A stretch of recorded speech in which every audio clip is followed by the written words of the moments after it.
Dr. Pati, what is your specialty? This is Dr. Kumar Pati.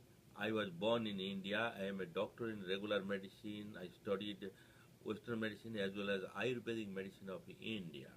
Ayurvedic medicine is the most indigenous system of medicine in India.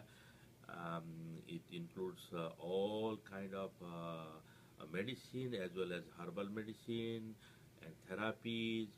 I'm an author of many books on vitamins, supplements, alternative health, medicinal plants, fruits, and many other alternative health methods. Why Moringa is so special?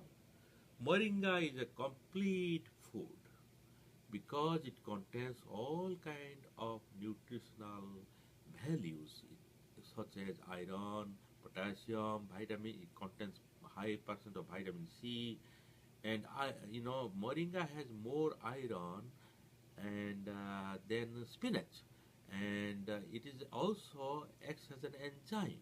It is good for many health problems. So it is a complete fruit, including arthritis. It is a great product for arthritis. Moringa can be used as a food supplement. You can use in soup. You cook as like spinach. You can put in various types of foods you are cooking. Any side effect when people take Moringa? There is no side effect because this is not a chemical drug. It is a plant based, it is organic material. It is organic leaf from from a tree. It does not have any side effect at all.